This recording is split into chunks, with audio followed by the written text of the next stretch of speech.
Good morning. We continue with Chapter 10, Unwanted Legacies.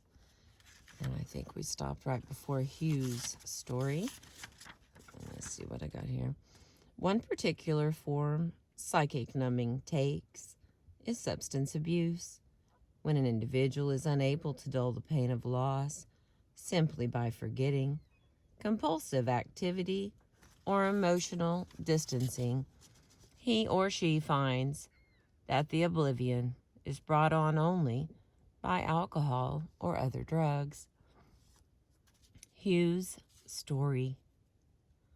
Although he was already 17 and almost prepared to leave for college when his mother died, Hugh found himself unable to recover from the impact of her death. In part, his difficulty stemmed from his complete inability to process his final visit with his mother. I went to visit her at the hospital. I can still remember walking into the room. It must have been about 8 o'clock at night. She was in bed and her food tray was propped up against her throat, and it had hardly been touched. I could tell that she was unable to eat. She was just completely wasted away. I haven't seen other cancer patients, but I have seen enough AIDS patients, and I know it's the same thing. I came up very close to her, and at first I was angry because no one was in there feeding her. I remember trying to control my anger, and I offered to get her some food. She just shook her head no. Then she asked me if I had had my dinner. I told her that I had not, and then she tried to feed me. Oh God, I cannot even think what that felt like. I felt so sad for myself. My mother, who was just about dead and couldn't feed herself, was trying to pick up a few lousy peas on a fork and feed me. I didn't know what to do. At that point, my mother died for me. It made all the feeling real. After years of thinking about that event, Hugh is aware of how complicated his feelings were. He felt not only anger and sadness, but shame as well. He also felt a profound and almost suffocating connection with his mother. At that moment, it was not clear to him who was dying, his mother or himself. After his mother died a few days later, Hugh remembers going to the home of a friend whose parents were casual about the use of alcohol. Hugh began drinking and stayed at his friend's house well into the night, seeking the oblivion that would come from being drunk. What I wanted was to make a bubble around myself, if only for a few minutes. I felt like I was drowning in the feelings, and I just wanted them to go away. I didn't want to pass out. I just wanted to stop feeling. With 6 younger siblings at home, Hugh quickly assumed the role of the responsible oldest child. He became the one who took care of everyone else's feelings and had no room to feel his own. In college, Hugh firmly established his pattern of drinking in order to dull his feelings. I went to college, and then I really started drinking a lot. I would be studying with a bottle of scotch next to my bed, and I would drink until I would pass out. I just wanted to get enough emptiness so that I could go to sleep, because I was still feeling the weight of her death, and I didn't know how to let go of it. It was always there, like an extra 20 pounds sitting on my shoulder all the time. Almost a year to the day after his mother's death, Hugh collapsed in class, suffering from stomach pains. He was taken to the infirmary, and his ulcer-like symptoms were diagnosed as being stress-related. No one asked him about his drinking, and no one suggested that Hugh needed help in overcoming the grief he was still feeling about his mother's death. By the time he was in his 3rd year of college, Hugh rarely felt the pain from which he was running. He managed to numb himself successfully with a combination of alcohol and now marijuana. Hugh would think about his mother often, but was free of the worst pain because he was drunk or high most of the time. Occasionally, he would consciously decide that it was better to feel just a little of the pain than to be perpetually numb. At those times, he would take himself to the cemetery or sit alone at the back of a church. The numbness would lift and he would feel the pain again. At those moments, Hugh would know that he was alive, but he was only able to tolerate his own feelings for a short time, and he would quickly return to his drug-induced escape. When he graduated from college, Hugh went to work for an aggressive sales firm that encouraged its young employees to be upbeat, eager, and energetic. Drugs and alcohol were accepted as a necessary part of the business culture. Hugh already knew how to drink and smoke, and it was easy to add cocaine and speed to his personal cocktail. Once in a while, I would let my world settle down and I would accidentally be with myself without any outside stimulus. Then I would think of my mother, and I would be sad. Several times while he was in his 20s, Hugh moved to a different city. Each new city gave him a chance to reinvent himself. The drinking and drug use always came along as part of his repertoire. Hugh firmly believed that without chemicals to dull his feelings, he would be unable to survive. Occasionally, Hugh would become aware that the primary feeling he was trying to control was anger. The refrain, why did this happen to me?" would run through his mind before he silenced the words with another drink. Almost 15 years after his mother's death and the beginning of his alcohol and drug use, Hugh received his first citation for driving while intoxicated. He was sentenced by the court to 6 months in a rehabilitation program and required to attend 4 meetings of Alcoholics Anonymous. Hugh participated in the rehabilitation program, watching the films designed to educate him about the impact of heavy drinking. He also made an effort, as he says, to control his drinking during that time. However, Hugh resisted attending the meetings of Alcoholics Anonymous. 5 months into his sentence, he still had not attended a single meeting. Yet the judge had warned him that if he did not appear in court with 4 signed slips verifying that he had attended meetings, he would need to repeat his time in the rehabilitation program. With only a few weeks remaining, Hugh went to a meeting with an old drinking buddy of his. He went to the AA meeting intending only to meet the letter of the law laid down by the court.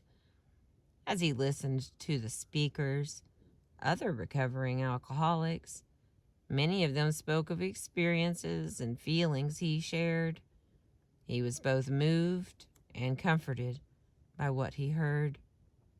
That was almost 12 years ago, and Hugh has been attending meetings of Alcoholics Anonymous ever since. Almost 6 months into his recovery program, Hugh was out for dinner with the sponsor from Alcoholics Anonymous. This man's own lover had just died of AIDS. "I remember when I fell apart, when it overwhelmed me and finally hit me. It must have been triggered by his lover's dying. I was overwhelmed with the feelings. They came up out of my gut and just washed over me. There was tremendous release. Instead of the cold feelings from the past, I felt the hot feeling of pain. Why did it happen to me? Why did it happen to me? The feelings gushed off my shoulders and out of my heart, and I kept asking why again and again. Someone at the table, not my sponsor but another man, turned to me and said, "Hugh, it was not about you. It was about her. It was about her life and her dying. It wasn't about you at all." That started a way of thinking about her death, which I have worked with for years now. It did not mean that my feelings were not real. The dying was not about me. I only have to die once. When it gets to be about me, I'll know it then. Then I'll be center stage and I'll deal with things then. When I was 16 years old, I didn't know that. I thought her dying was about me.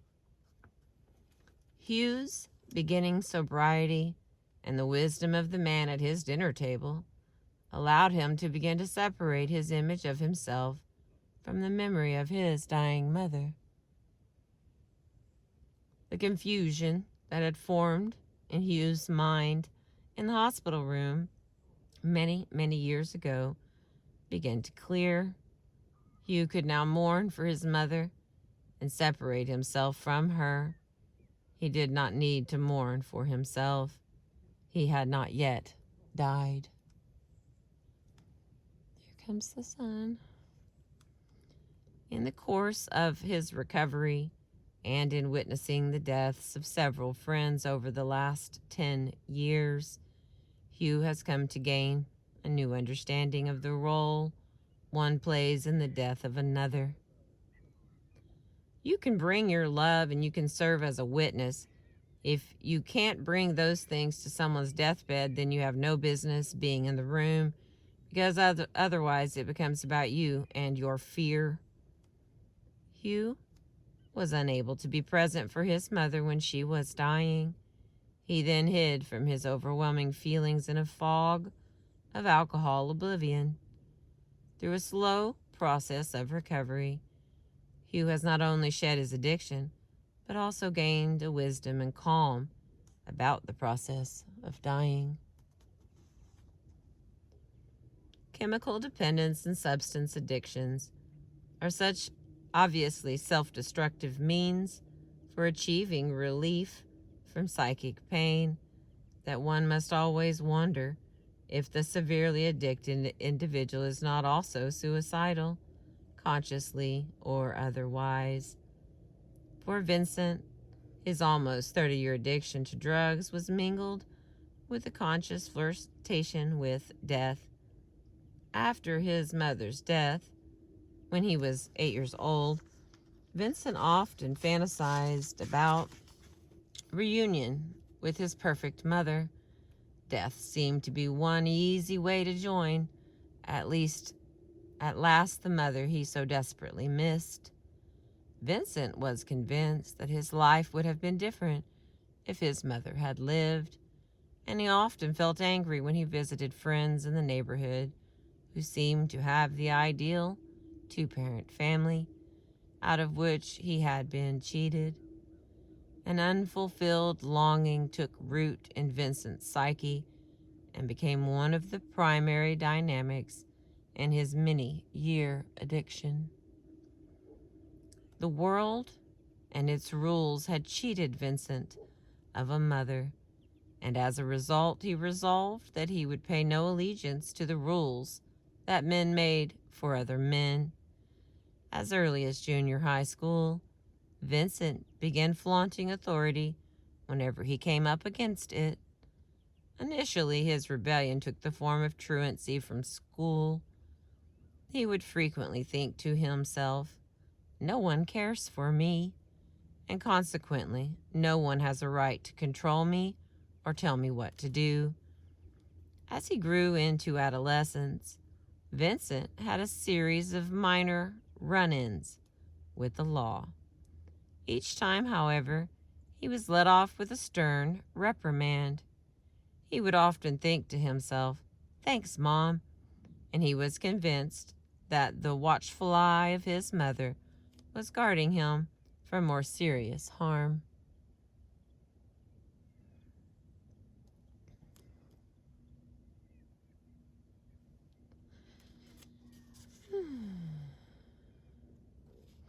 Minor infractions of the rules quickly escalated. and before graduate, and Vincent was expelled from high school with only months to go before graduation. He eventually received his high school diploma, but not in time to graduate with his class. The usual rites of passage, marked by the senior prom and graduation from high school, were denied to Vincent. Once free of the constraints of school, Vincent eagerly went out into the world, desiring to find a job and to become more independent. In the work world, he once again confronted rules and regulations that felt constricting.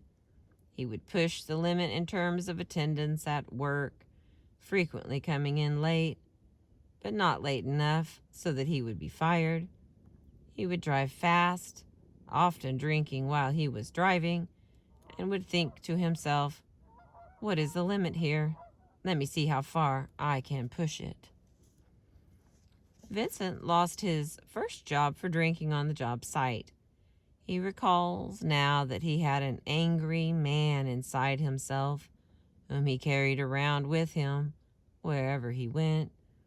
Finding himself unemployed, Vincent decided to enroll in college. He reasoned that if he had an education, he would be freer to set his own rules and be less bound by the dictates of others. Initially, he did well in school, but college introduced Vincent to a new world of drugs and fast living. Vincent began by using drugs, but eventually started to sell them as well. Vincent would try any drug offered to him. He began with marijuana and quickly escalated to heroin and cocaine. With the drugs, as with everything else, Vincent would push his own limits, seeing how much he could take before he lost control. He was aware, even then, that he did not care if one of his experimentations led to an overdose and death. By the time he was in his early 20s, Vincent was addicted to heroin and dealing drugs in a dangerous community. When I asked him how he managed to survive without being shot or killed, he told me that he had acquired a reputation for being a wild and crazy man. There were a couple of times when someone pulled a gun on me and I would stare at them and dare them to shoot. Word got out that I was kind of crazy. Vincent truly did not care if he died, so he risked being outrageous and confrontational, daring others to put him out of his misery.